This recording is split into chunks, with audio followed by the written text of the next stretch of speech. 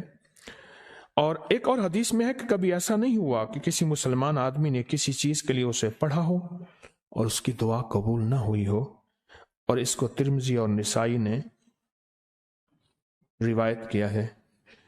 میرے آقا فرماتے ہیں کہ میں جب شب معراج میں میرا ایک شخص پر گزر ہوا جو نور عرش میں چھپا ہوا تھا، عرش کے نور میں اتنا ڈوبا ہوا تھا، خود چھپا ہوا تھا عرش کے نور میں۔ میں نے پوچھا یہ کون ہے، یا کوئی فرشتہ ہے؟ فرمایا نہیں۔ میں نے کہا تو پھر یہ کون ہے؟ فرمایا ایک انسان ہے، جب دنیا میں تھا تو یاد خدا اسے اس کی زبان پر تر و تازہ رہتی تھی، اس کا دل مسجد میں لگا رہتا تھا، آج اللہ کے حضور یہ نور عرش کے نور میں اتنا ڈوبا ہے کہ خود چھپ گیا۔ 2 چیزوں کی وجہ سے، ایک اس کی زبان ہر وقت اللہ کی یاد سے تر و تازہ رہتی تھی، جو دم غافل سو دم کافر، میں نے مرشد سبق پڑھایا ہو۔ حضور کہتے ہیں میں مرشد کے پاس گیا، میں نے کہا حضرت کو نصیحت فرما دیں، فرمایا میری نصیحت یہی ہے، جس دم غافل ہوگا سمجھ لے وہ دم تیرا کافر ہے، اور کافر کے معنی اصل ہیں انکار کے، وہ تیرا دم اللہ کے ساتھ جڑا ہوا نہیں ہے۔ پر میں ذکر کرنے والوں کی مثال زندہ کی ہے اور ذکر نہ کرنے والوں کی مثال مردہ کی ہے۔ حضرت خالد بن ولید نے فرمایا ایک طرف ہزاروں تھے اور فرمایا مجھے چند دے دیں، تو پوچھا آپ کو چند کیوں دیں؟ کہا وہ سارے مردہ ہیں، وہ کلمہ پڑھنے والے نہیں تھے، وہ سارے مردہ ہیں، مجھے چند کلمہ پڑھنے والے دے دیں، یہ سارے زندہ ہیں اور یہ غالب آئیں گے، اور یہی ہوا اور یہ کلمہ پڑھنے والے غالب آ گئے۔